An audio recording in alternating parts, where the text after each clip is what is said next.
Good evening, and welcome to a Racism Forum on the African American community and COVID. We're here tonight because we're in crises. We're in crises not just because of COVID, but because COVID is exacerbated in communities of color due to poverty, access, lack of understanding. We recognize that when America catches a cold, Black America and Brown America catch pneumonia. We are suffering disproportionately from the illnesses that are ravaging America.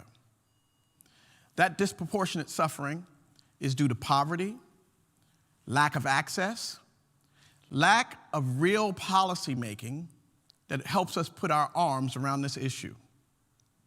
Fortunately, America has made a choice that the top decision makers in our nation have been replaced by people who are putting science, logic, and a moral imperative in front of this issue. On a local level, many of us have expressed concern about access and information. Racism is not new to this area.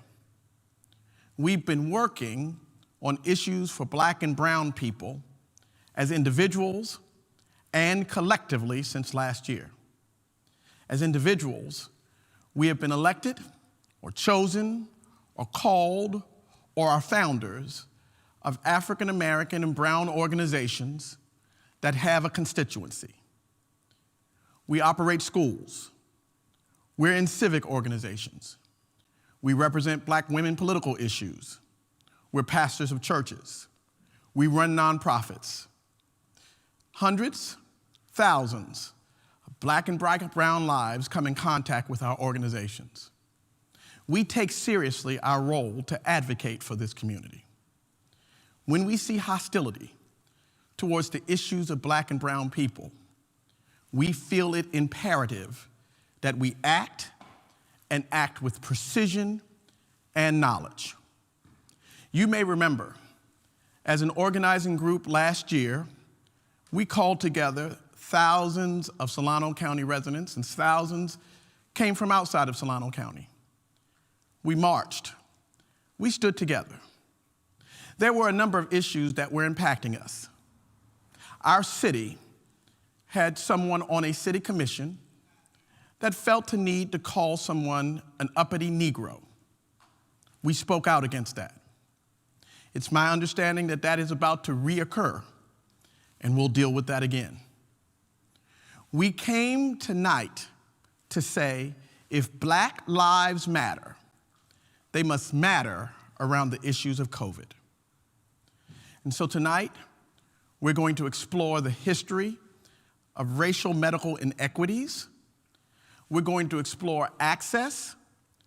We're going to hear from two African American doctors. They're going to talk to us about everything COVID. Their medical expertise will answer our questions. We will gather your questions from online, compile them, and they will be asked. As well as understanding that this is not just a medical issue. It's an issue of distribution. It's an issue of government effectiveness. I'm pleased that when I had concerns and we had concerns, we were able to reach out to our county supervisor. Not only did she respond, but she's agreed to be with us tonight. And she's helping us right now make sure we give access to thousands of our seniors to the COVID vaccine that will occur this weekend. We're going to give you details. Look, this is not going to go away overnight. Our frustrations won't disappear. The fear of this virus won't go away. And yet we have more power than we acknowledge.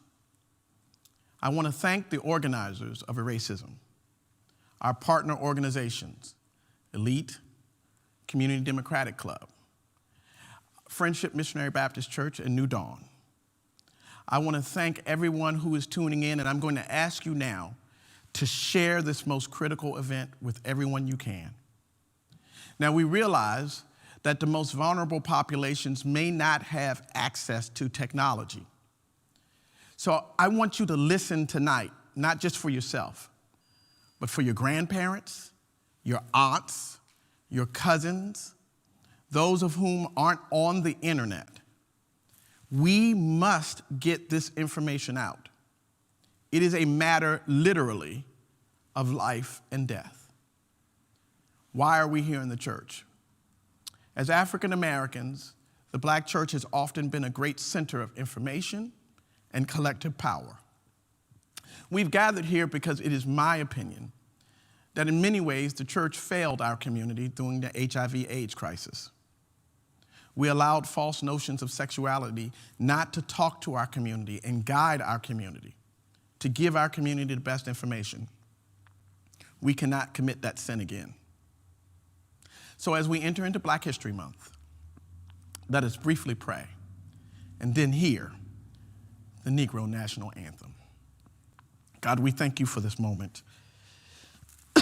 We ask you to touch the doctors and everyone who will participate, and we ask that this information will go far and wide, that lives will be changed, vaccines will be distributed, information will be given, that no one will lose their life, nor their parents or their grandparents, because of a medical inequity.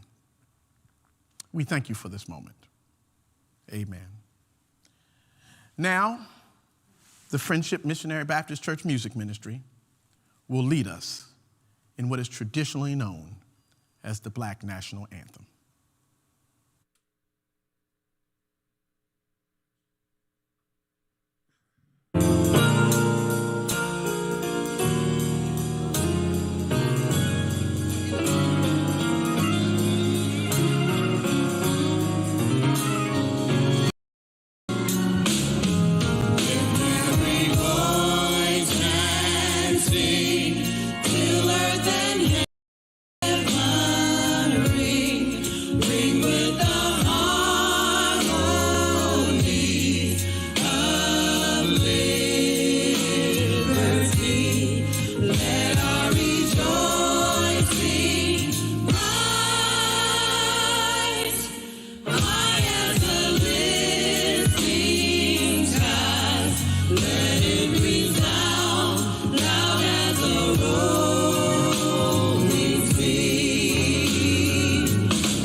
Camera one.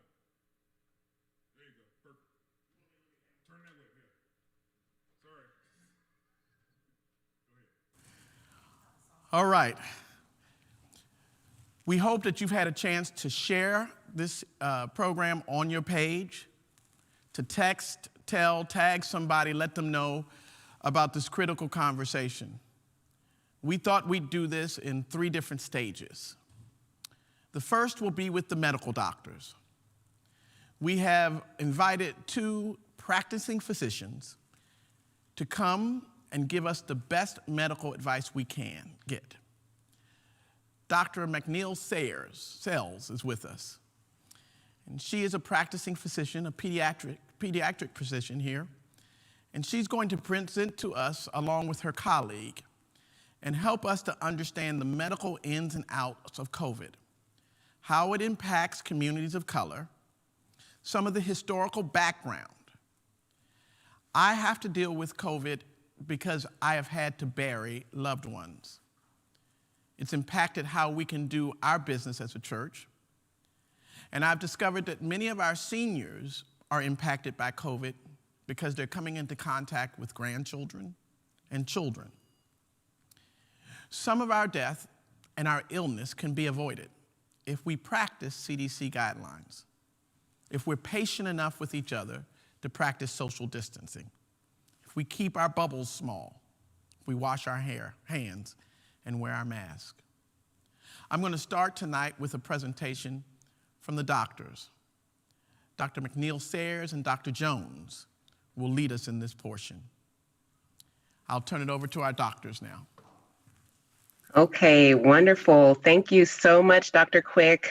We really appreciate being here with you this evening, and thank you so much for allowing us to come and share this information with the community, as well as everyone who has helped to organize this event. So as Dr. Quick stated, my name is Dr. Kedra McNeil. I am a pediatrician, and I'm also the Assistant Physician-in-Chief for Culturally Responsive Care and Inclusion at Kaiser Permanente in the Napa Solano service area. And I'm very excited to present today with my colleague, Dr. Kermit Jones, who is also a lawyer and who's the health policy advisor and an internist at Kaiser Permanente in Vacaville. And as Dr. Quick mentioned, we will be speaking with you this evening about the COVID-19 vaccine and going to answer as many questions as we can. So with that, I'm going to turn it over to my colleague, Dr. Jones. Thanks a lot, Kedra. I really appreciate, and Dr. Quick, I appreciate you giving us the opportunity to join you and your congregation. This is very, very important to us. Dr. McNeil has been kind enough to recruit me in this effort because I do have a significant number of patients that sometimes having that brief conversation in the office just isn't enough to reassure them. And as you said, there's a lot of evidence out there that unfortunately Black and brown communities have been adversely affected by COVID. And right now, unfortunately, because of some of the policy failures that we've had over the last year, the vaccine really is our only way out of this pandemic. We are far too far along. The masks protect to a certain extent. Social distancing does protect, but as some of you may be aware, these new, more contagious strains are actually more contagious even if you are socially distancing. And I just want to say this before we get started. The way that the first strain was found in the UK was they looked at 2 separate communities that were socially distancing and wearing masks, and they found that by the data, one of those communities was getting an excessive number of COVID infections despite socially distancing. And by doing the genetic analysis on that strain, they found that it was highly more contagious and highly more effective at infecting people. So I want to stress that in the very beginning, and then I'll get started.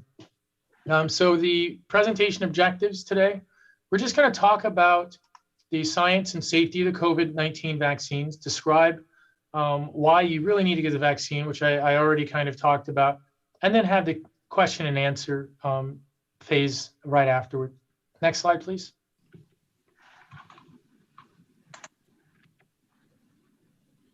So, some very legitimate quotes out there. I've heard this not just from patients, but from family members, from very close friends.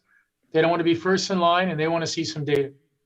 That they're not going to be guinea pigs again, which has happened to a lot of African Americans historically with the Tuskegee experiments and other types of situations where we just don't feel like we're being heard in the healthcare space.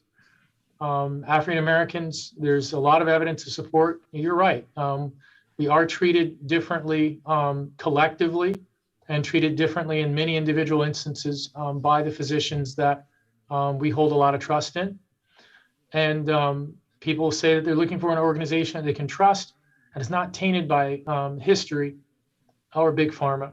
And I can say, just to kind of speak to this, the healthcare system is not it's not a one-stop shop, meaning that there are hundreds of thousands of doctors, there are hundreds of thousands of nurses, and not everyone in the system is the same. So you will find people that you can trust and can't trust, but we really stress that you not have an overall distrust of the system because, the system, when it works properly, does save people's lives regardless of their ethnicity. So crucial to this is how we communicate this safety and effectiveness of the vaccine and how we instill that trust so that people really feel comfortable getting it. I got my 2 doses of the Pfizer vaccine as soon as I could. Next slide, please.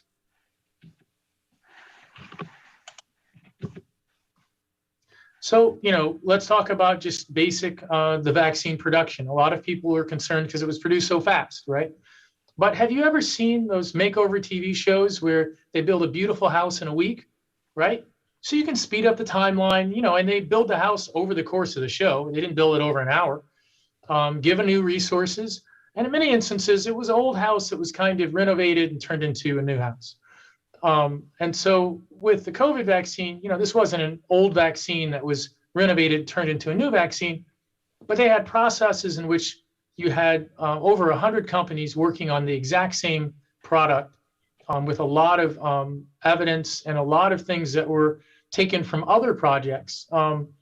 The science that was used to produce one of the vaccines against the Ebola virus, which did take some time, and that was during the Obama administration, was similar science that was used to produce the COVID vaccine. But not a lot of people, realize that because people haven't been focusing on the Ebola vaccine. But having that science already there made it so it was they were able to tap into that and go into building this vaccine much faster. Next slide. So the $15 billion question, how can a vaccine be developed and approved so fast, right? If everyone remembers, COVID was just some type of whispering in the background in January and February of last year. And then all of a sudden in March, everything was shut down. But in this instance, the COVID virus genome was sequenced in January, and then billions of dollars was invested in resources to develop and test the vaccines through the phase 1, 2, and 3 trials. It was a shorter process. We had the science behind the mRNA vaccines, which can be produced a lot faster than the typical vaccine. This was a process that was done without cutting corners, safe and effective. The reason why I can say that confidently is I actually used to be in drug development.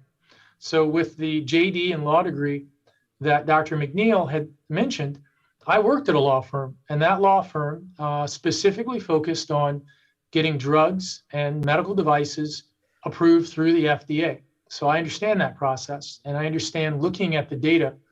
And I can tell you very assuredly that they're not only laws that would make it so that if someone cut corners and did things illegal, they would pay 3 times the damages that the federal government would levy on them, but also there would be people that would go to prison.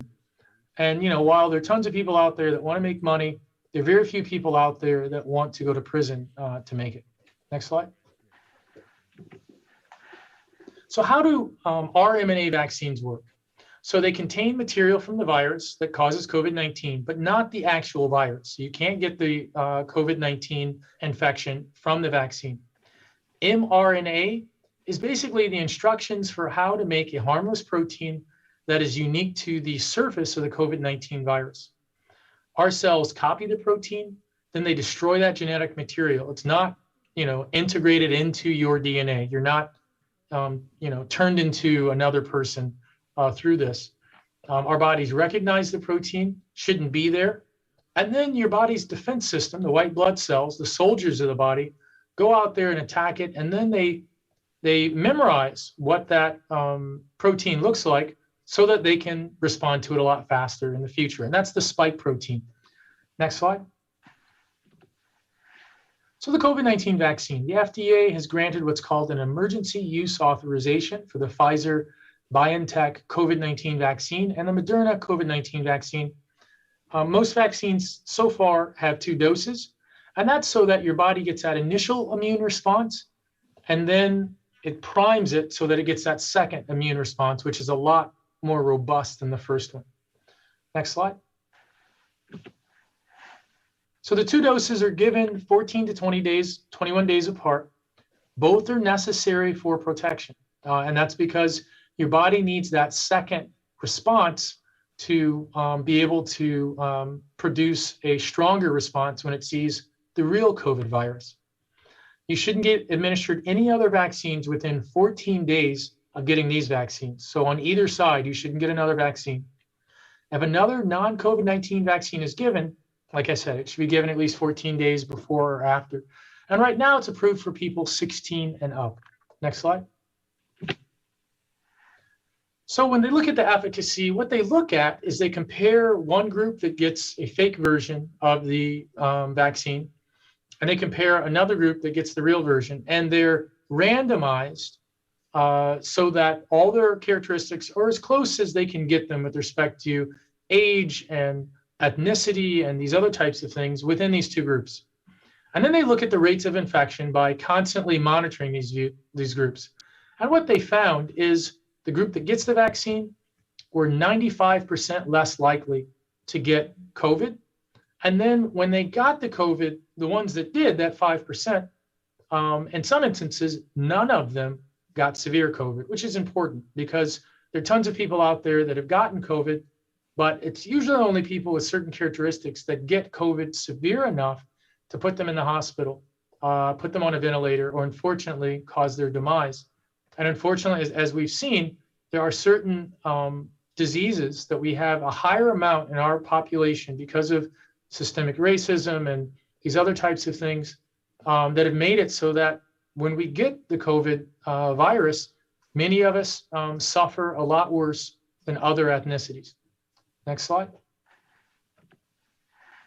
Moderna is another producer of the COVID-19 vaccine that's been approved through the EUA, which is the emergency authorization process. There are only 4 ways in which the FDA approves through that process, and that's in a state of emergency where they need to get this out as fast as they can after they've adequately looked at the data to make sure that it's safe.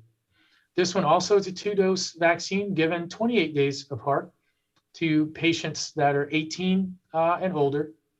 And again, this is something else where you should not get another vaccine within 14 days on either side of getting these vaccines. Next slide.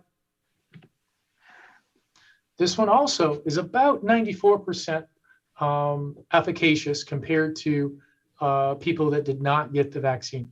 And as you can see, that red line are infection cases among the vaccinated, and the blue line is infectious cases among the unvaccinated, which you see just grows and grows and grows as people are exposed to this through the community. Next slide. So side effects that people have gotten, most side effects occur within 1 and 1.5 days as your body's immune system is being stimulated. And the most common side effect is fatigue. Some people have chills and muscle pain and joint pain. I personally, when I got the first vaccine, I had arm pain for about a day. When I got the second vaccine, about 16 days later, I had a lot of fatigue and I had a headache. But that only lasted a couple of days. excuse me, and it seems as if there are fewer side effects in older age groups than younger age groups. So at least I have something telling me I'm still young at heart. And I'll turn it over to our next presenter. Okay, great. Thank you so much, Dr. Jones. Really appreciate that information. And so essentially, just kind of reiterating some of the points that Dr. Jones has already gone through, the COVID-19 vaccines will not give you COVID-19. They do not contain any active virus. They cannot infect you. It does not cause your COVID test to turn positive either. That's another common misconception that a lot of people have, but these cannot make your COVID test turn positive. And as we've mentioned previously, the risk of death or long-term complication from a severe infection, particularly if you are someone who already has an underlying medical condition, are much, much higher compared to the risk of an adverse side effect from the COVID vaccine. Just kind of piggybacking off what Dr. Jones just mentioned with regards to the last slide where we spoke about the side effects. I actually received 2 doses of the Moderna vaccine, so opposite from what Dr. Jones received. And pretty much the same side effects. On the first day, my arm was a little bit sore for about 2-3 days. And then after I had my second shot, maybe like 24 hours after the second shot, I was very, very sore. I didn't have any headache or fever, but sore and achy with the same type of feeling like I had really worked out a lot the day before. And then that was gone within about 12 hours or so. So again, like much, much better than having a severe COVID infection that could cause you to be extremely sick for several days or weeks or hospitalized or worse. And also, as Dr. Jones mentioned, when we look back at the data from the vaccines that were studied, they were studied in very, very diverse populations. And we're going to talk a little bit more about that next. So if we look at this data table here, we can see that the Pfizer trials included over 40,000 individuals. And this was not just in the United States. These are patients from all across the world. And 30% of the patients were racially diverse, 10% were Black, 13% Hispanic or Latinx, and 5% Asian. And then there were individuals who are kind of in that middle age to older age range. When we look at the Moderna trials, there were over 25,000 people from, again, across the world who were studied, 37% racially diverse, 10% Black, 20% Hispanic, Latino, Latinx, and 4% Asian. If you were to look at prior studies and vaccines and other scientific studies that were done, this is probably one of the most diverse studies and trials that has ever been performed. Usually you have studies and trials that are done with a large amount of people, but a lot of those individuals tend to be from the same background. So whether they're kind of like Caucasian males or women or what have you, depending on the country, but this is a really good sample of different people. The other thing to consider is the fact that there were several people from different backgrounds who are participating in this whole process of developing the vaccines. You may have heard the name Dr. Kizzy Corbett, who is an NIH scientist who actually was at the helm of leading this group of researchers helping to develop the Moderna vaccine using the mRNA data that she had drawn from the studies that she had been doing with Ebola over the last several years. And so again, like this is very, very different from the things that Dr. Jones mentioned that have been done to African Americans in the past, where we basically didn't have any input, didn't have any say, didn't have any oversight, where now we're at the point where fortunately we have individuals who are right there leading the teams, leading the groups, giving a lot of oversight with the whole process. And so that I think should also help us to feel a little bit more comfortable about how things were done. And so again, and I just want to point out that these pictures that we have of individuals getting vaccinated, these are our colleagues. So this is Dr. Tanisha Silas-Young, who is the chair of women's health at Kaiser Permanente in Vacaville. The prior slide that showed an individual was our chief of hospital medicine in Vacaville, Dr. Albert Stevens. So we really wanted to make sure that we showed everyone that, you know, our African-American physicians are behind this, and we want to make sure that our community has this information so that we're protected. So again, the vaccines protect the person from who is being vaccinated against COVID. However, we don't yet know if the person who's vaccinated may still be a carrier. So for example, even though I know that I'm protected from getting a COVID infection myself, I may inadvertently come into contact with a patient or with someone else who has COVID, and the virus may live on me, but not actually infect me. And so therefore I might take that home and possibly infect my family members if I'm not taking precautions when I'm outside of my home. So that's why we tell everyone, even after you receive your vaccine, to still make sure that you're wearing your mask, make sure that you are socially distancing, and make sure that you're washing your hands frequently. Of course, when we're in our medical setting, we've got all those precautions in place. We've got our gowns, we've got our gloves, we've got our masks, our face shields, et cetera. So it's actually less likely for me to contract something from a patient versus if I'm kind of letting my guard down out and about in public and not kind of following those same guidelines. So there are some special groups for consideration with regards to the vaccine. We gave you those age groups who are eligible, but what about other individuals? For example, people who are pregnant, people who are breastfeeding, those who are immunocompromised, et cetera. So for all of these individuals, there's still ongoing studies that are being done to determine whether or not it's 100% safe. And so for that reason, we say that anyone who falls into these categories really have a good discussion with your doctor with regards to whether or not getting the vaccine is going to be the best decision for you. For the most part, unless you have, there are very few exceptions that are kind of like a hard, fast, definitely do not get the vaccine. But if you're in one of these high risk groups, especially, if you're pregnant or breastfeeding, or if your immune system is compromised because you're, on chemotherapy, a cancer patient, whatever the case may be, we still do recommend getting the vaccine because, as we stated previously, getting the vaccine and being protected against actually being infected from COVID is a much lower risk than actually getting COVID and then potentially ending up very, very sick in the hospital, particularly, again, if you're in one of these high risk groups. So this is what we call the shared decision-making process, where you talk about this with your physician and decide if this is going to be the best thing for you. What are some of those side effects for people who end up not necessarily passing away, but maybe either end up in the hospital or sick for weeks at a time? So when we look at the data, what we know thus far, like in the last year approximately, many people are going to experience mild symptoms or moderate illness. So about 10 to 15% of people who are infected with COVID will progress to a more severe disease, and about 5% of those people become critically ill. So those are the patients who are in the intensive care unit, on the ventilators, unable to breathe on their own, et cetera. Most people, of course, are not going to be hospitalized, but you may still be sick for anywhere from 2 to 6 weeks. And even after that 2 to 6 week time frame, you may not 100% recover. So there are people who are living now with what is being called long hauler syndrome, where they may still have joint pain, they may still have body aches, they may not be able to taste or smell anymore. And so they still are not quite back to their 100%, even though they're past kind of the major acute phase of their illness and they're no longer contagious. So again, this is a very serious disease that we're dealing with, and we're still learning a lot about it as time goes on.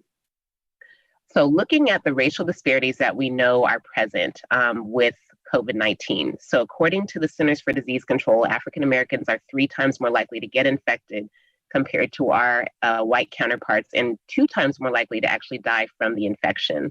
When we look at our Latinx counterparts, they're 2.5 times more likely to pass away from COVID compared to white patients.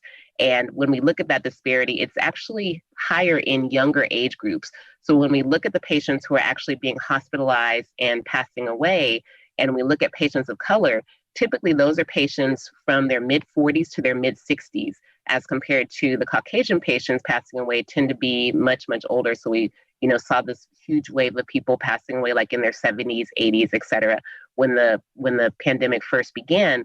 But what we're seeing now, the hospitals are actually not being filled with people who are very elderly, but they're being filled with people who are, essentially middle-aged to 60s. And so again, those disparities are very, very prominent. So, we still have to make sure, even if you're in that middle age to younger group, you still have to make sure to protect yourself from getting infected. And again, this is just a table that kind of talks about, essentially goes over some of those same data points that we just discussed with regards to African Americans, Asians, Native Americans being at higher risk for hospitalization, for infection, as well as for death. And so why is it that these disparities take place? Well, there are multiple reasons, and Dr. Jones already mentioned some of those. Of course, systemic racism, inequities in the medical system overall, and health disparities that kind of are born from those facts. But also looking at kind of these data points and looking at the facts that individuals who are minorities are also more likely to be in a position where they're an essential worker. And so they don't have the luxury of working from home. And so just by virtue of the fact that they have to go out and go to work and be exposed to other people outside of their household, that is a risk factor in itself. People who are in minority groups are also more likely to live in multi-generational households.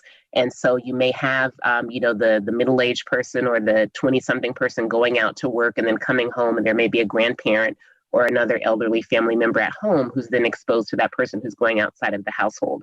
And then, as we said before, of course, the disease burden for chronic diseases such as diabetes, high blood pressure, et cetera, are also higher in minority communities. And I would really just challenge everyone to think, especially if you're African American and you're listening, how many people can you name just off the top of your head that you know with either hypertension or diabetes, whether they are close friends or family members? And I'm quite sure that everyone can very easily name at least one person, if not more than one person. And so how is it that we kind of, again, look at the mistrust that we were talking about previously with the population? So there were several focus groups that were performed towards the end of last year in collaboration with the NAACP and several other groups. And so we can see that mistrust and that feeling discomfort with wanting to receive the vaccine is much lower for African American patients and Latinx patients.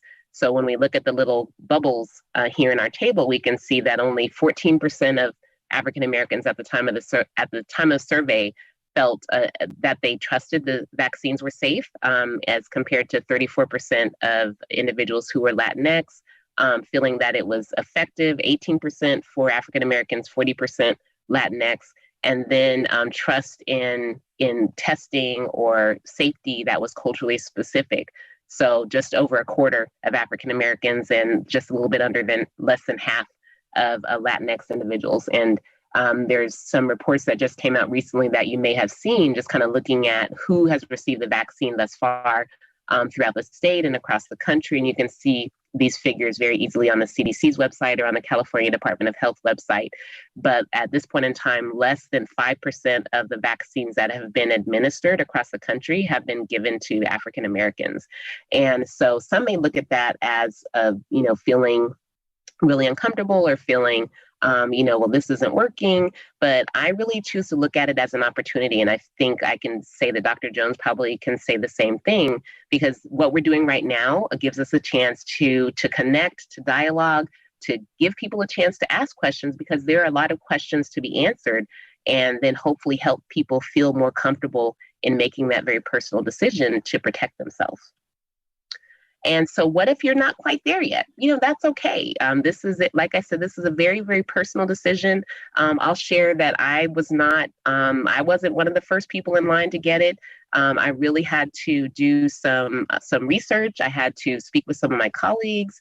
I had to, speak with family members and just get to a point to where I felt very comfortable and that I felt I was making the right decision in getting it. And so again, we hope that everyone does get to that point. But if you're not at that point, like today, right at this minute, that's okay, because we still have time to continue to learn, especially if you really continue to protect yourself. And so, as we said, getting that vaccine should be a shared decision between yourself. Talk with your regular doctor if you have questions. And for those of you who are Kaiser Permanente patients, we have a lot of information that is available on our website. So if you go to kpdoc.org/COVID-19 vaccine info, and that's kind of a mouthful, but feel free to take a screenshot, take a picture with your phone so you can go straight to that website.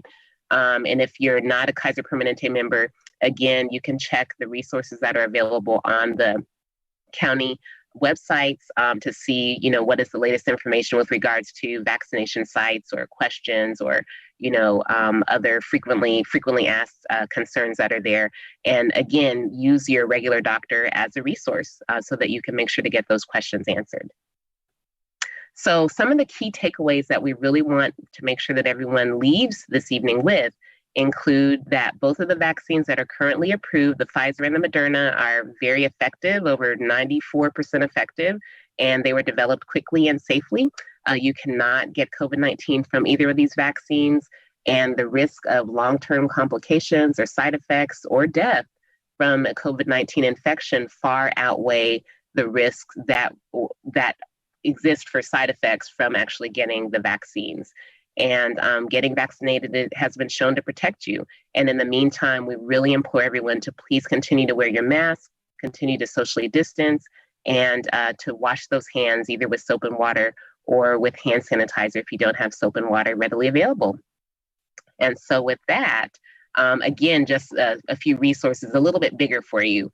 So we've got our website there, and you don't even have to be a Kaiser member to look at our website. Anyone can look on there. You don't need to log on or anything like that. So there's lots of really great information there, and in multiple languages too. You can feel free to text the word COVID in all caps to 45356. There is a specific resource page that we created that I actually had a hand in creating with our regional team specifically for communities of color. So we have a video featuring Dr. Jones and another one of our colleagues, African-American colleagues, Dr. Cassandra Whitmore, really going into COVID-19 frequently asked questions more in detail. And there's also a photo story that we have featuring a family kind of mulling over the decision whether or not they're going to travel to a big family event. And again, here's the website for the California Department of Public Health. And the CDPH also has a COVID tracker. So you can log on to this COVID tracker and it's updated on a daily basis to tell you how many cases are in the state, how many vaccines have been given. They break down the ethnicity. So there's a lot of really great data and a resource there for you to learn from. And so with that, we will take any questions, please. We're going to ask the two doctors to take down their presentation and pull up their pictures so that the people can see who they are. And I want to thank them first for their presentation. The questions are being compiled now. They are amazing questions. I want to accentuate a couple of things before we go into the Q&A. First, I want to point out that both of the physicians explained to us that African Americans were highly represented in the studies. Represented, I believe I heard you say, at larger numbers than in most studies. Correct. Okay, so if you have been told they didn't test on Black people, that is not true. Both of these drugs had an ample sample, I rhymed, of African Americans and Latinx people. The second thing that's important,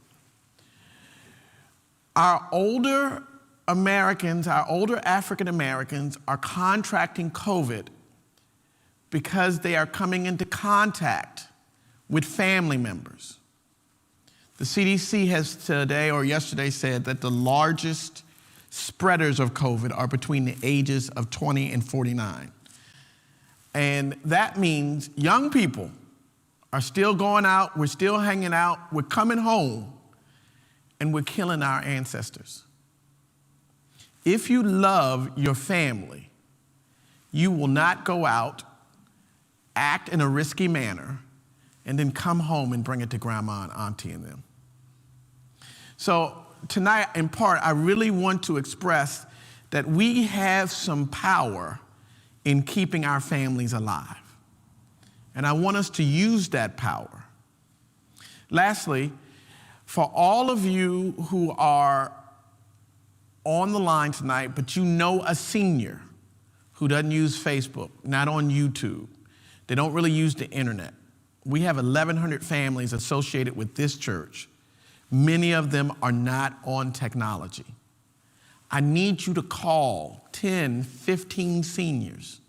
I need you to call them as your way of loving Black people, as your way of saying Black and brown lives matter. I need you to become evangelists for helping the seniors in our community learn about this vaccine and get involved in this. So I just wanted to reiterate that. The last thing I wanted to say was, I hear a lot of conversation about the Tuskegee experiment and Henrietta Lacks And we all know the history of medicine in the Western Hemisphere, whether it's gynecological research done on black women. We all know that this is real, it's true. We're not denying that there is medical racism. And yet, that's not the time we're in. We have doctors like you and doctors like Dr. Jones. Many of those things occurred because black people weren't in the room at the time. Can you just, as a doctor, talk about how you see the medical situation within a healthcare system? Do you see reasons for us to be in obscene fear now? How should we talk to our families, especially older Americans, who are afraid of medical racism and think this is a plan that Bill Gates wants to put chips in our arms and all that kind of stuff? As black doctors, what would you say to our community to help them understand that this is not something they should be afraid of?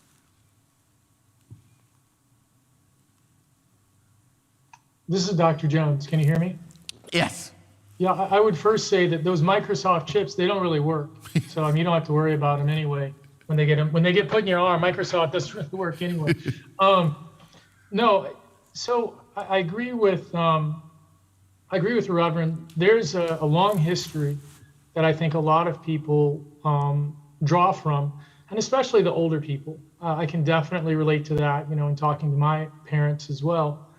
But what I try to emphasize with my patients are that we are in a different era. We're not in an era where everything is perfect. I mean, if that were the case, we wouldn't have had, certain events happen from 2016 to 2020. But we are in an era where we had the first black president elected twice in this country. We now have the first African-American woman vice president. So, and I don't say that again to say that there are no problems or that racism doesn't exist, but I say that the context of the Tuskegee experiments, the context of a lot of these other really unfortunate things that happened in our community happened within a broader societal matrix, so to speak, in terms of racism, things on those lines. The Tuskegee experiments happened also at a time where a lot of African Americans, were still living under certain aspects of Jim Crow,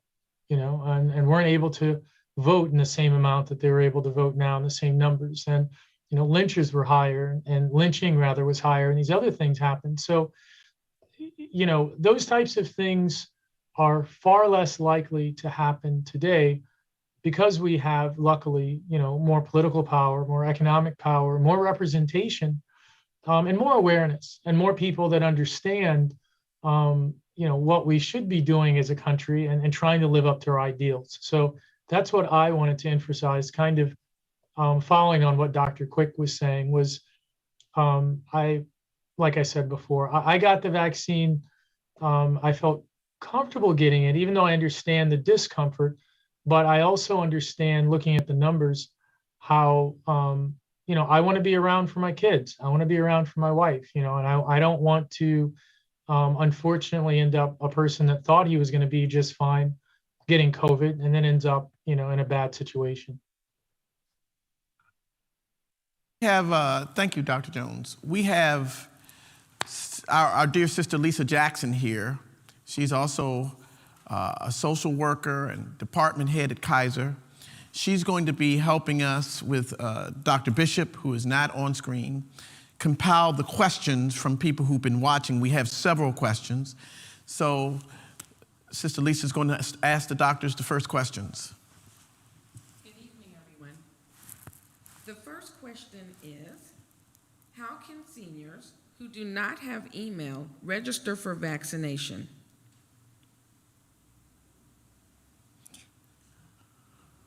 I'll repeat that in case you didn't hear it. we'll probably, we're going to get to Supervisor Hannigan, who's going to help us with all of you who have questions about process. Okay. We want to deal with questions first about pre-existing conditions. I know there are a number of people who have questions about pre-existing conditions, that kind of thing.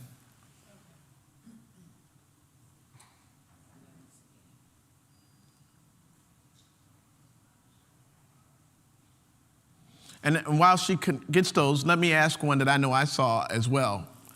If a person has diabetes, heart disease, and a number of other pre-existing conditions, should they be worried about taking the COVID vaccine?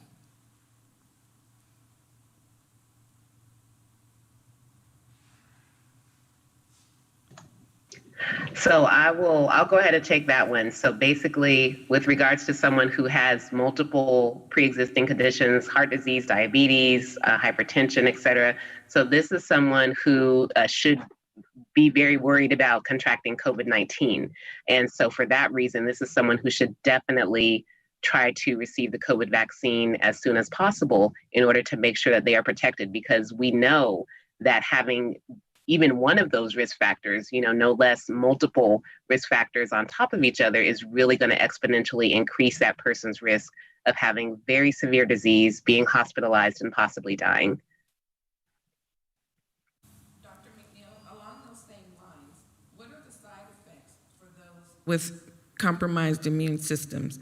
For example, with chronic asthmatics, should they be concerned about having any additional side effects than those that you've already talked about?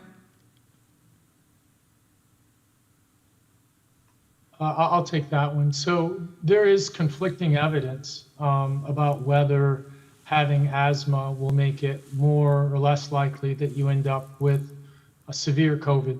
There are some studies that said it did slightly increase your risk, and oddly enough, some studies that said that it didn't. But I can tell you from, I guess, my perspective as an internal medicine physician, you really don't want to have anything infectious-wise that kind of causes your immune system to over-respond and then cause some of the wheezing and other types of issues. So I haven't seen any evidence that asthma itself increases your risk of having any side effects from the COVID vaccine.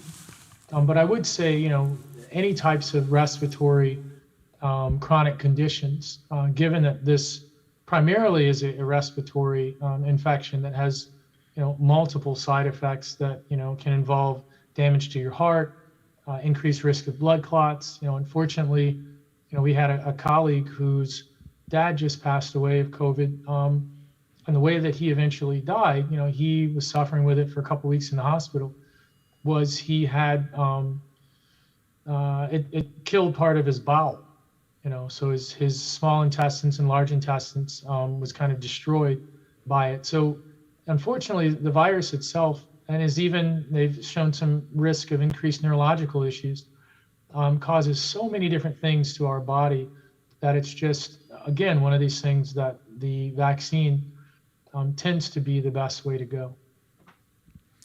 Is there anything in addition that individuals with autoimmune disorders should be considering?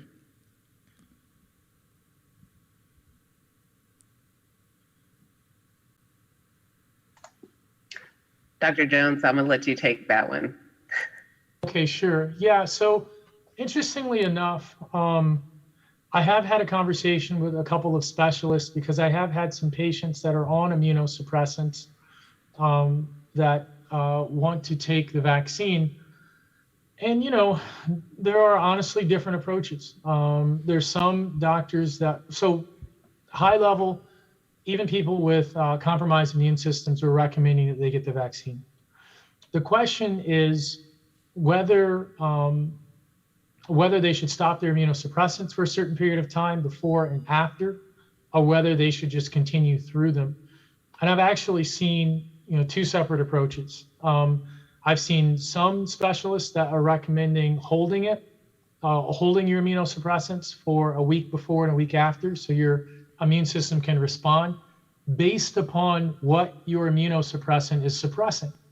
For very severe illnesses, like if you're suppressing something that's attacking your brain because your immune system's doing that, attacking your ability to breathe.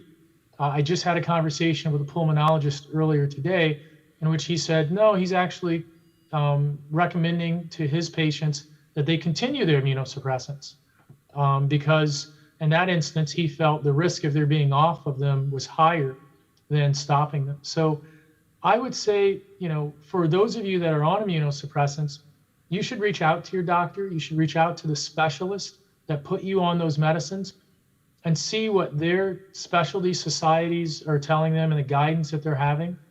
But still, I've not heard one of them say that you should not get the vaccine. It's just depending upon how they may adjust your medications around it. I have a quick question, and there's conflicting news about COVID and children and young people. I have a 16-year-old, and there are some parents who I've talked to that don't believe this really impacts kids. Is that accurate? Are our children at risk for getting sick? And maybe there's a sense that the younger you are, you can get sick, not even know it, you won't die. How do we deal with those preconceptions around COVID and youth? Thank you for asking that. Okay, I'm a pediatrician, as I said, so this one is up my alley. So to answer kind of the foundation of the question, so what we have learned at this point in time and what we've suspected from the very beginning is that younger children do not typically get as severe infections as adults and older individuals because of the fact that the receptors in their system, in their respiratory tract, actually the virus cannot bind to those receptors in the same way that it does for adults, and even in teenagers. And so for that reason, fortunately, we've not seen such severe cases and the extremely high number of deaths in pediatric patients that we've seen in adults. It doesn't, of course, mean that children cannot get infected. Children can and do get infected. I've seen multiple children and teenagers with COVID infections throughout the course of this past year. Typically, for children who are 10 and under, they may have very few symptoms or they may have no symptoms at all. Typically, for children who are over the age of 13, their bodies tend to respond a little bit more in an adult manner. And so those are usually the patients that I'm seeing who tend to be more sick with fever, chills, respiratory infections, et cetera. The number of children who are hospitalized is exponentially lower compared to those adults who are hospitalized, which again is a good thing for the pediatric population. But typically when children are hospitalized, it tends to be because of really severe respiratory issues. And then there's also something that's unique to kids when they get infected is they tend to have more stomach issues, especially younger children will have more nausea, vomiting, diarrhea, stomach pain compared to older kids, teenagers, and adults. And because of that fact, again, that kids tend to be less symptomatic or completely without symptoms, it is something that we've seen, kids pass along from one household to another or, from playmates from another household because of the fact that they just didn't even know that the child was infected. And so it's still important even for kids to continue those measures that we talked about, making sure they're wearing their masks, making sure that they're washing their hands, that they're physically distancing and minimizing contact between people who are outside of their household because kids can get infected and they can spread the virus, though fortunately just not as severe as adults. What about people who take a lot of medicine? And along that same line, what about those on blood thinners? Can INR levels be affected? Well, what can happen with the COVID virus and infection is it can cause your immune system, or rather your coagulation system, to be completely out of whack. And so in some instances, people can get blood clots, some people can get uncontrolled bleeding and inflammation. And so that's why in many instances, there have been some studies that looked at whether putting people on aspirin that get COVID lowers their risk of, having these types of adverse issues. I just wanted to make sure, if you're asking whether the COVID vaccine has caused any issues with INR levels, I haven't seen any data to suggest that. But the COVID infection itself can cause an overreaction to even your clotting system that can result in people having abnormal blood clots and dying from those. Dr. McNeil, let me ask you a question about parents and schools, because I'm often asked about should I send my child to school? Based upon what you just said, it seems to me that if I send my child to school and my child comes into contact with another child and they both end up with COVID, they could come back home with no real symptoms, and then adults in the house can end up with that. How do we understand, because many of us, I was confronted with the decision about whether to do hybrid, 2 days a week. We chose not. But how do we as parents navigate this issue of COVID, our children, and not bringing an infection into our house? No, that's a great question, Dr. Quick. Thank you for asking that. And this is a question that I've spoken about with parents over the last year multiple times, question that we've wrestled with in our own household because we have a 5 and a 7-year-old as well. So essentially, there's not really an easy answer to that question. We've seen so much data from across the country that has shown, unfortunately, the negative effects of children not being able to be within their school environment. Excuse me, from a social standpoint, from an emotional standpoint, from an educational standpoint, particularly for children who have special needs or, who need additional assistance with their learning. So there's been a really, really big impact kind of across all ages, all grades, et cetera, with not being in school. Now, of course, with those kids being at home, they're not necessarily exposed to other classmates who may give them COVID, but then there are other effects that may go along with that. Now, thus said, if the school is able to provide an environment that is, basically safe, that is stable, where, they have those precautions firmly in place, and the children are able to be physically distanced, the children are, in cohorts or what have you, so smaller size classes or breaking them up into groups or what have you. Children are wearing masks, they're washing hands, then it has been shown that kids who are in those environments are much less likely to contract COVID even than the kids who are at home. Because of course, when the kids are at home, then they're still getting together with other friends or family members or what have you. And then kind of like we said, they're getting COVID from their family as opposed to getting it from classmates at school. And of course, we do know that unfortunately the schools themselves, even pre-COVID, had a lot of issues with resources and being able to kind of provide the fundamentals. So the question is really on the table: how do schools across the country provide that adequate, safe environment for children to be able to return back safely?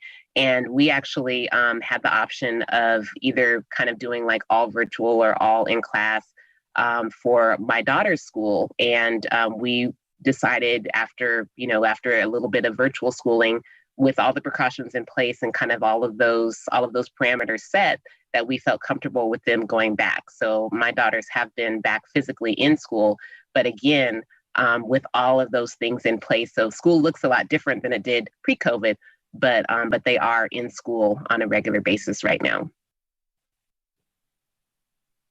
Thank you, Dr. McNeil.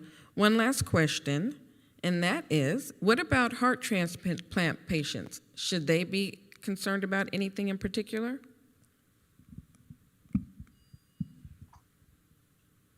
Yeah, I think this goes back to that conversation about immunosuppressants, because all of the transplant patients are going to be on chronic immunosuppressants. And they also have had previous trauma. The surgical procedure itself is a traumatic experience to go through. So this would, again, be a population that they would have to talk to their provider, their transplant provider, their the cardiologist, about whether they should get the vaccine or not. But it's more likely than not that they would probably need to get the vaccine and just have the conversation about what to do about the immunosuppressants. Because, the unfortunate thing is individual like that has already gone through a situation where they needed a brand new heart. And we know how hard those are to come by. So that's definitely not, one, they're going to be at higher risk. And then two, that's not something that they're going to want to jeopardize. And we have seen that COVID can and frequently does infect hearts as well and cause a lot of serious problems with that.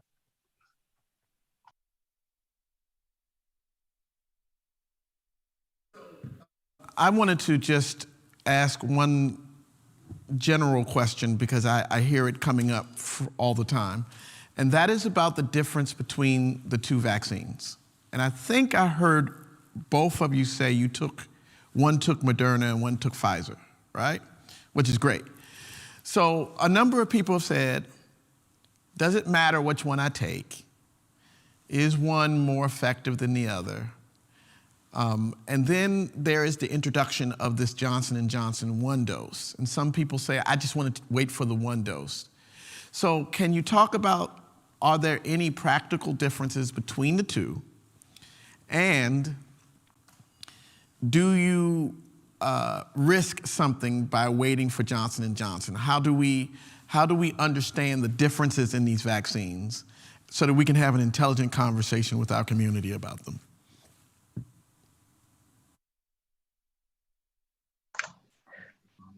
So maybe we can kind of split this one up a little bit. So Dr. Jones, I can take kind of the first part about the difference between the two if you want to speak on Johnson & Johnson. That work? Okay, perfect. Because I'm sure you've researched it.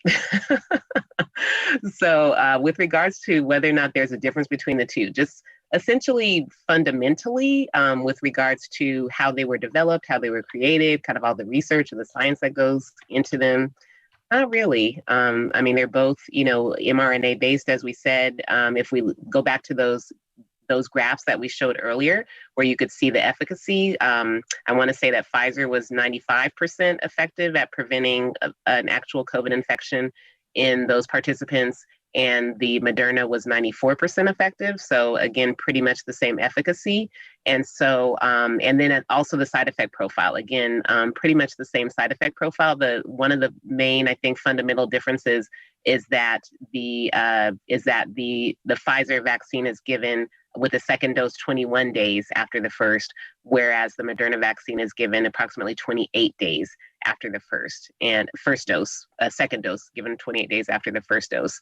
And so those are really kind of some of the basic differences between the two. But I mean, the main thing that we're concerned about is how well do they work, and what side effects do they cause. And so with that, they pretty much mirror each other. And sometimes people say, well, even kind of a segue to the question about, well, should I wait for the Johnson & Johnson, the 1 dose, or should I wait for, can I request Moderna versus Pfizer, what have you? It really is going to depend on what's available when you go in to receive the vaccine. So the states receive a certain supply, and then they allocate that supply to the counties and to the hospitals, et cetera. And so then you may go in one day and they're doing Pfizer. You may go in another day and they're doing Moderna. That's basically what happened to me when I went in. They were doing Moderna that day. And the Pfizer that they did have, they were actually saving that for second doses that were coming up the following week to make sure that they wouldn't run out. Because again, they're finding out on a weekly basis what they're going to be receiving from the county and from the state. And so that pretty much kind of covers that portion. So Dr. Jones, I'll let you speak on the Johnson & Johnson vaccine.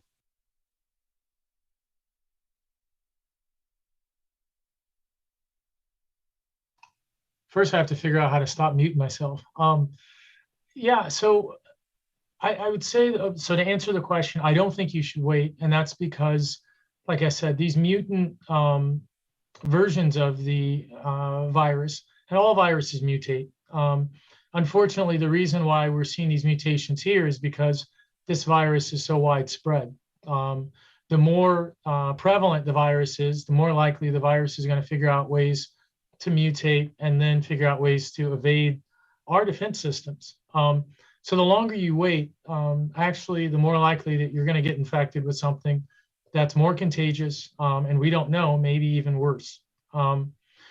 Waiting for the Johnson & Johnson one is also not a good idea, because I haven't been able to find any evidence so far of its overall efficacy, and that's kind of weird. So, I have not said anything negative that I could see about any of the vaccines in general, but the first thing that I noticed about the Johnson & Johnson vaccine is they didn't lead with information about its overall efficacy. They led with information about its ability to stop moderate and severe disease.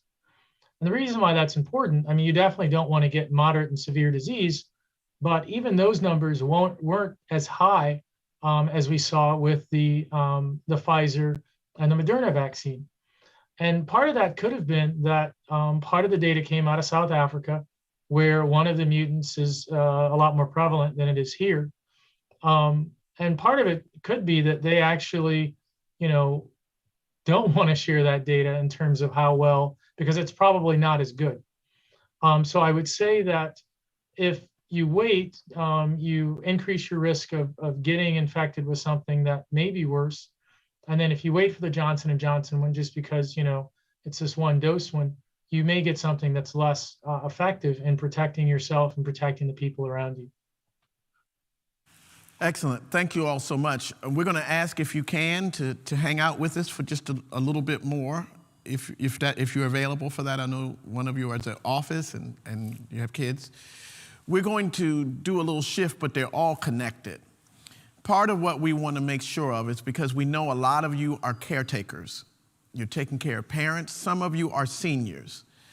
Margot on YouTube has expressed a frustration about access here in the county. And I know some of you have contacted me because there are churches in Oakland and other places that have been vaccine and testing sites. And so I'm pleased that we have Supervisor Hannigan here with us today, because when you call me, I find somebody that I can call and say, okay, what's going on? And to give my frustrations to. And so she's gotten a few of my frustrating phone calls. And we're also happy that Lisa Jackson is here. So we're shifting to part of our second part of this, and that is, how do I get a shot if I want one? How do I prepare myself and my family for this? How do I interact with the healthcare system? The practical questions, now that you are armed with information, now that you know that Black and brown communities are dying at higher numbers, and reports are showing that white Americans are getting vaccinated at 2 to 3 times higher rates than Black and brown people. So that if Black lives matter, we're not getting vaccinated at the same rates. We're dying at higher numbers. So I think we want to start with some of the interpersonal family systems. How do you navigate around hospitals, living wills, and that type of thing?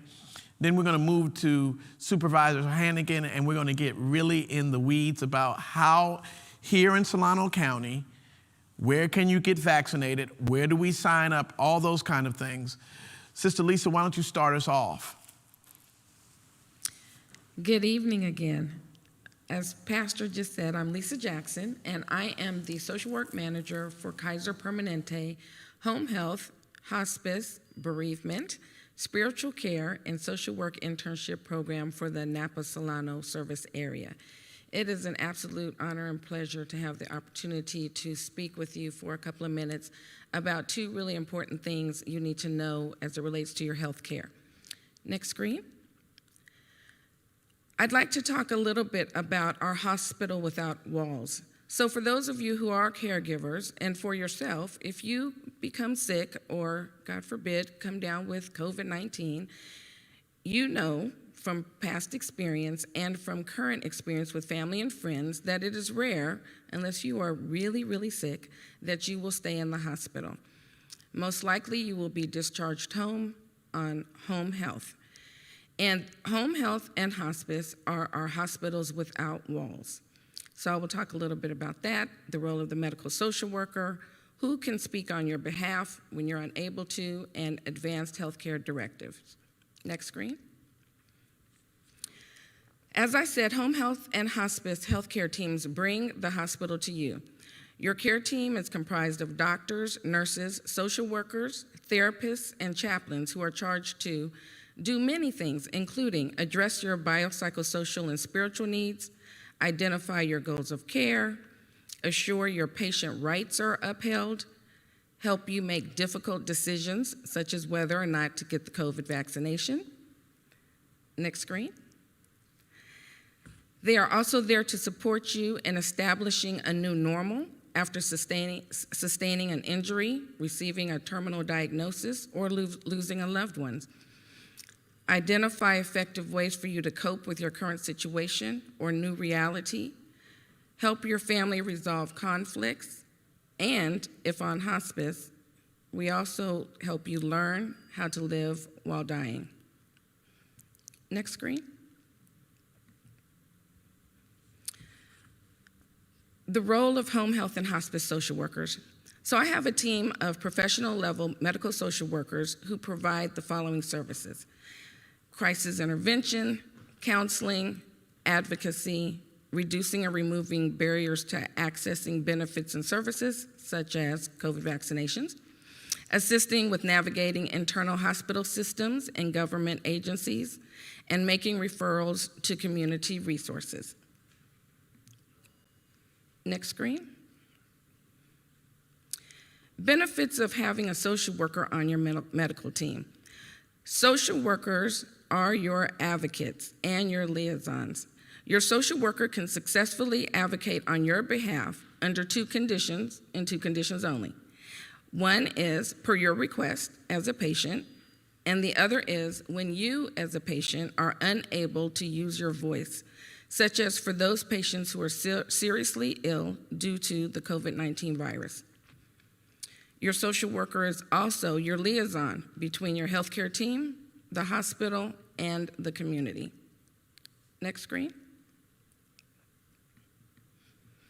Who else can speak on your behalf? Other people who can speak on your behalf when you cannot speak for yourself is your surrogate decision maker. And in California, that person is deemed to be whomever you know best. So for all of you mothers out there who want to be your baby's surrogate decision maker, whether your baby is 16 or 69, you may not get that opportunity here in California based on law. The other person who is able to speak on your behalf is your durable power of attorney. And that person is established through legal documentation for healthcare and finances. So there are two durable power of attorneys, one for healthcare and one for finances. That can be one person in the same, or it can be two different people. And you can have alternate durable DPOAs, as we call them. The other person who can operate on your behalf is your conservator, and that is someone who is appointed by the court of law. Next screen. The Advanced Healthcare Directive. This allows you to share your values, your choices, and your instructions about your health care. It must be witnessed or notarized and can be used to name a healthcare agent, which is someone you trust to carry out your medical wishes and make difficult healthcare decisions for you in the event you cannot speak for yourself. Or it can be used to provide written instructions about your health care, or it can be used for both, to name a healthcare agent and to provide written instructions for healthcare. The brochure that you see in this slide is what you will see if you are a Kaiser member and your doctor speaks with you about your Advanced Healthcare Directive. Next slide. When should I complete a healthcare directive? So at the age that you become an adult, at age 18 and older. If you already have an advanced directive, then be sure to review and update it whenever you have a change in medical condition. If you do not have an advanced directive, then please talk with your doctor about completing one as soon as possible. If you have a living trust, then you may not realize it, but you have already completed your advanced directive. Next screen. So that ends my presentation. What I would like to say is that one of the many things that we often come across in working in home health and hospice is that we have patients every day who do not have their advanced healthcare directive. That not only puts the patient in further distress, but it also puts the family in further distress. It causes increased family conflict, and it can complicate grief. So I implore you to use your social worker if one is on your team or one is on the team of a loved one with whom you're supporting. If you don't have one, ask for one. That is your right. And also complete your advanced healthcare directive, wear your mask, keep social distance, stay safe, and thank you. And she's going to be around because we're going to do a round of questions. I know one that I'm going to have is what happens if you have COVID, and the doctor's going to have to participate on this one too. And they say go home, and you got to ride it out. What are some of the best ways to ride it out at home? But before we get there, the reason it was important to have Lisa Jackson give her presentation is many of you are taking care of parents. You have developed a frustration if somebody's sick, you can't go to the hospital and see them right now. You're having to FaceTime your loved ones. Helping you to navigate that system should be the chaplain, the social service worker, people like that. Now, the last big bulk of information we need comes from Supervisor Hannigan. Many of our seniors have been trying to figure out, if I want a shot, where do I go get one? If I go to Kaiser, they say they don't have one. If I'm not a Kaiser member, where do I go then? All these questions are coming up, and now we're going to go to Supervisor Hannigan, who's going to help us navigate. How do we go to the next level? Now that we've gotten the good information, what do we do with it? Supervisor Hannigan. Great. Thank you, Pastor Quick. I appreciate your invite to this forum and to be a part of it. It's so important for us to get accurate information out to the public, and it is one of those things I've been trying to do this last entire year. Where to go for a vaccine? I'm going to start by just saying to everybody that's watching, please be patient. I know a lot of you are excited about getting a vaccine, and there certainly are places where that can happen, and I'm going to share a few that are coming up. But there are challenges with supply. There are challenges with all the organizations that are actually receiving vaccine on what's the best way to get it out. And so we are doing, I can tell you from the county's perspective, we're putting every dose we receive into an arm because it's that important for us. So what I would like to drive everybody to is our SolanoCounty.com website. We've had a COVID link on our website that could tell you all information that you want to know about the virus itself in terms of where we are in our county, numbers of folks who have been positive, who have survived, who have unfortunately have passed away, and also it breaks out the demographic information in regards to ethnicity on all of those statistics. But we also now have what is, it's called our vaccine site, and I'm looking at my paper here, and it's at, like I said, SolanoCounty.com. The vaccination link, it's a blue button on the page, and it takes you to our vaccine web page. And on that page in the middle is a box that you can sign up to say that you are interested in getting the vaccine. There's some pointed questions that will be asked in terms of age, are you your type of work, are you essential worker, and all of that is really to determine where, based on the CDPH guidelines, you come into being eligible to get the vaccine. So where are we today? On that site, it'll also tell you where we are in terms of essential workers. But for the general public, we are currently vaccinating those people in our community who are 75 years and older. And so that is our target. We've had several clinics, vaccine clinics throughout the county. We had one out in Rio Vista at Trilogy. We had one on Monday in Benicia. Actually, it was Wednesday in Benicia. Both of those had 1,500 recipients receive the vaccine. And then starting tomorrow morning at 9 a.m., we're going to have a mass vaccination site at the Solano County Fairgrounds in Vallejo. And that site is going to run both Friday and Saturday, and we have 3,500 doses available to people who are looking for the vaccine. You can sign up for the vaccine for tomorrow and for Saturday by going to the Friendship Missionary Baptist Church Facebook page and also their web page. They have the tiny URL login, and you can go in and set up for a vaccine. I've already heard that there is a concern in terms of the form itself, that it does require an email address, and if you don't have one, it kind of forces you to put one there. Again, I'll go back to my first statement, and that is be patient. A lot of what is being created, not just in Solano County, but in counties throughout California, we are doing it individually and on our own. As you recall, for the last year, we have not had a federal administration that would support reduction of the COVID transmission, and then that all fell into the situation with the vaccine itself. So,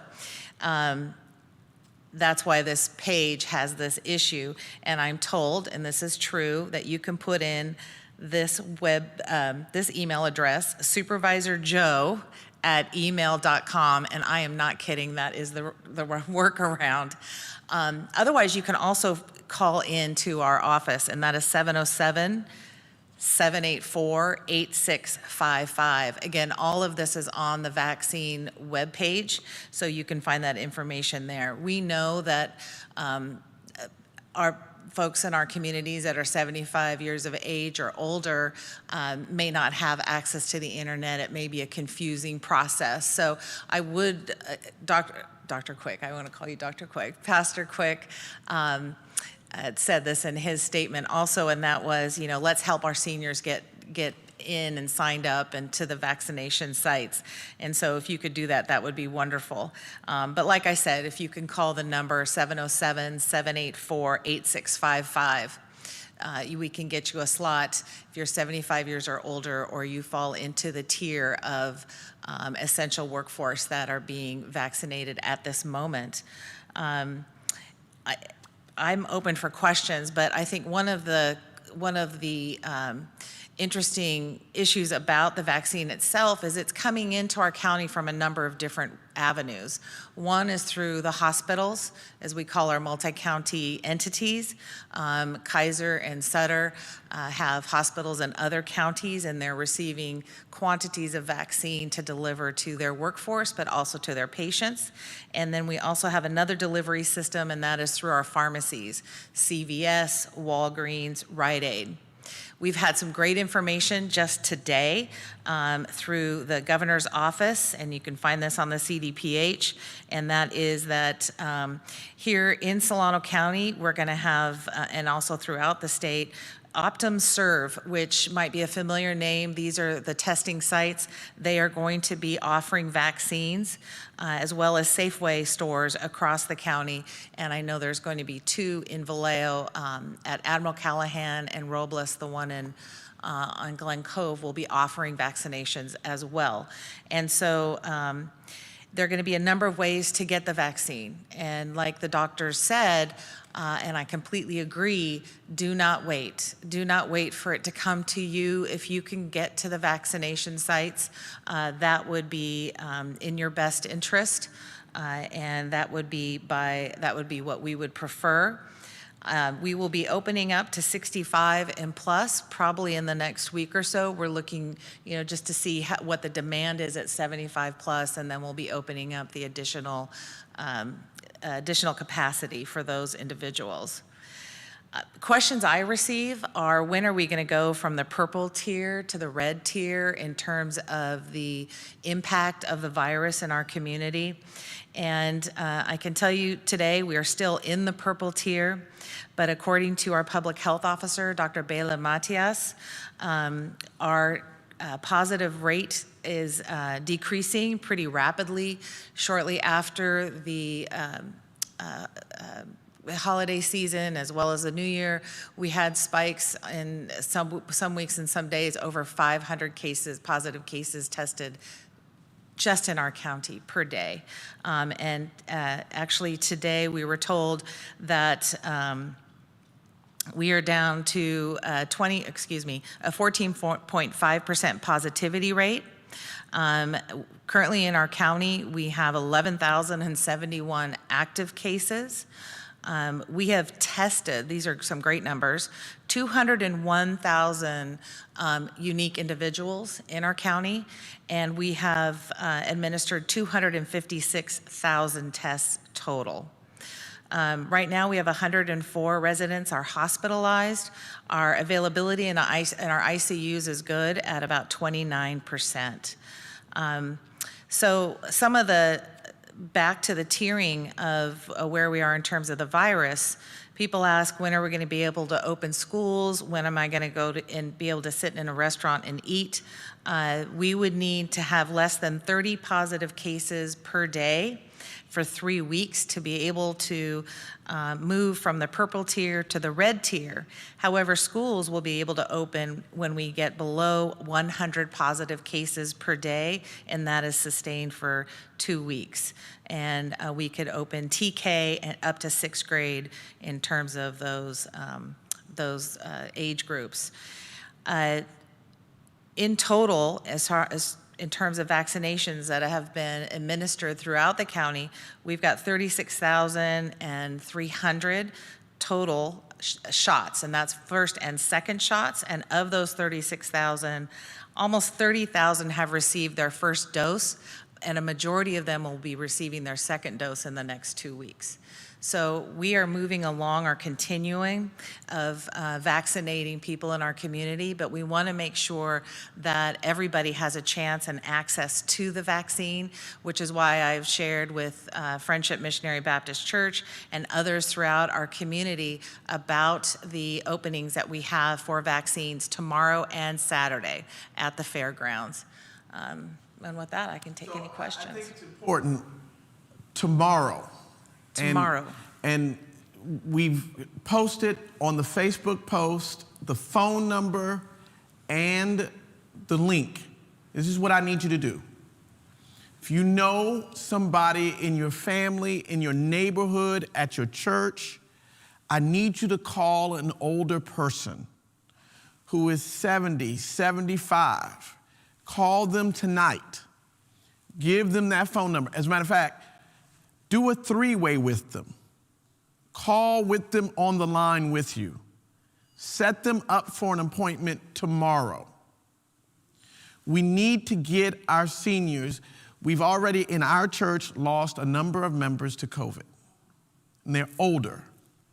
So we can't, and you've heard me say this before, let's not complain and then not show up.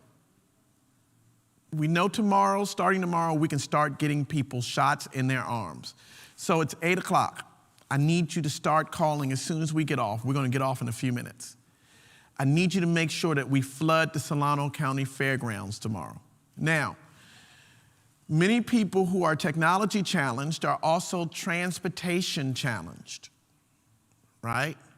If you are transportation challenged, you need to let me know. And we'll try to figure out a way. Does the county have, and this may be something you don't have, and we can think about it creatively, for seniors who are transportation challenged? I know for Black Infant Health, we've been a part of voucher programs. How do we get past some of the barriers, especially that communities of color? And I know Dr. McNeil Sales is at Kaiser, you're with the county. One of the questions we're often asked is, if I'm not a member of Kaiser, how do I get a shot? We know many poor Black and brown people, the emergency room is their doctor. We know that Black and brown people are technology challenged. So is the county thinking of some ways to reach people who are technology challenged, who are transportation challenged? How do we advocate for that? Yeah, and this is, I go back to the be patient. This is the, I'll pick you up and I'll take you, but we do have vans that we need to put in place to help with that situation. Like I said, we have vaccinated 36,000 people. A lot of that is, we're trying to be at a central place. Transportation can be an issue. So as much help as you can give to help getting seniors to the vaccine sites. I can tell you this, it is very important. I have a statistic out of 134 fatalities in our county, and everyone is devastating. 78% occurred with people who are over the age of 65. That should be a driver to get to your vaccine. 22% of those fatalities were African Americans. So it is very important to get to the vaccine. If you can't make it this week, though, what I would share is there's also a form on the vaccine site. It's the COVID-19 vaccine interest form. If you complete that form, that information goes into a database that can be manipulated by our public health officer staff, and then we will call people based on those answers when the next mass vaccine site comes open. And so, based on age, based on occupation, we will pull those numbers down and get you signed up. But you're right. Call the seniors and stay on the phone with them and log them in for an appointment. Is the county open, and let's just say Bishop Brian Harris in South Vallejo, is the county open to doing what Oakland has done in certain places, using churches as vaccination sites because they're areas people know and trust and can get to? Yep. We actually have a pop-up that's happening at Mount Calvary next week. In Fairfield. In Fairfield. And we plan to have these pop-ups all throughout the county because we know that we need to be neighborhood and community specific. A mass vac site is great because you can concentrate and bring in the resources for a big shootout, if you will, of shots. But we are looking to do the pop-ups because it is important to be in communities and neighborhoods where they feel comfortable being there as well. So if you're in Fairfield next week at Mount Calvary. And we'll announce others as they come due. They do take some time. These are partnerships that occur. It's not just county driven. Yeah. Kaiser is a huge partner of ours. They've brought in tremendous amount of resources for our vac site out at the fairgrounds. Medic Ambulance, Sutter has been a big support, as well as Touro University students. So it's an all hands on deck, as well as having a lot of volunteers to help people get from one station to the next, because there is a process with getting the vaccine. And so it is an event, if you will. Sure. Very well run.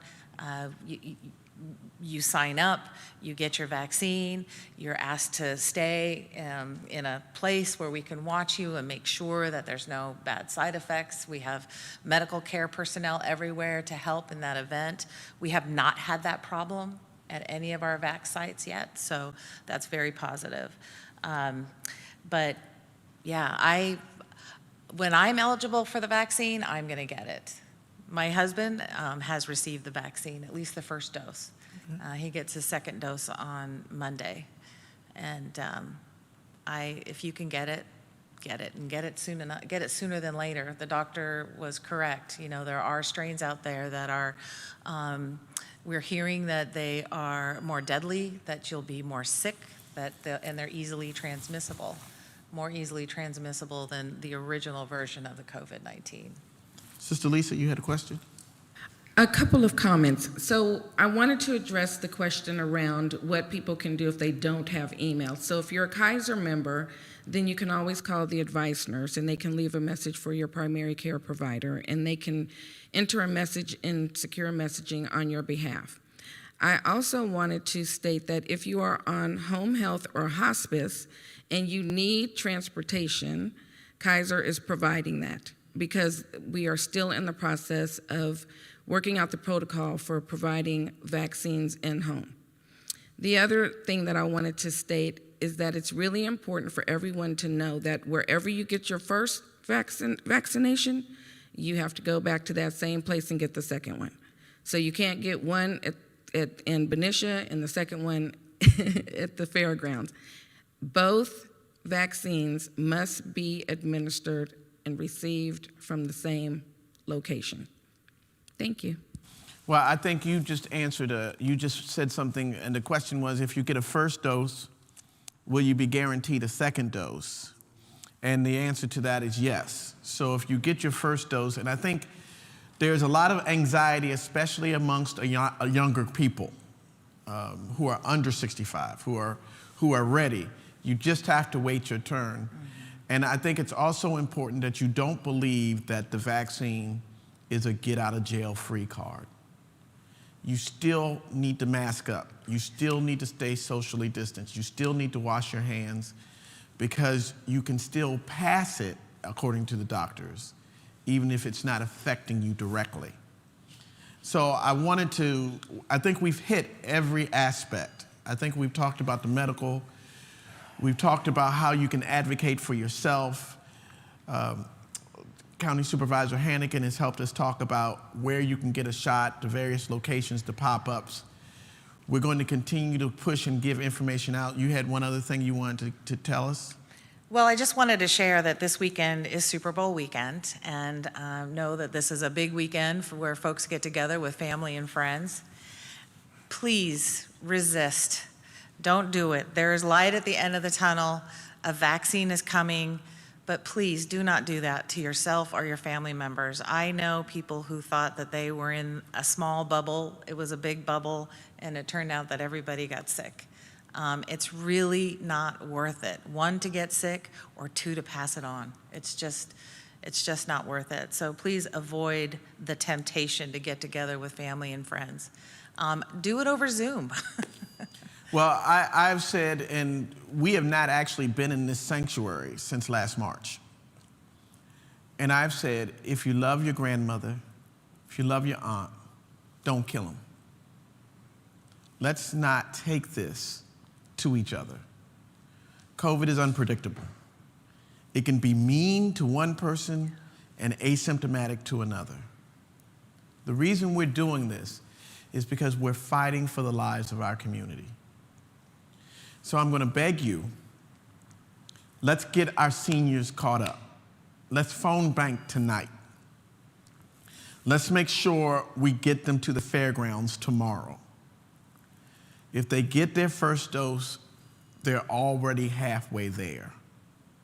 Also, remember the information that Lisa Jackson gave you. Make plans. As Black people, we don't like to talk about death. We don't like to deal with death. We don't like to talk about insurance.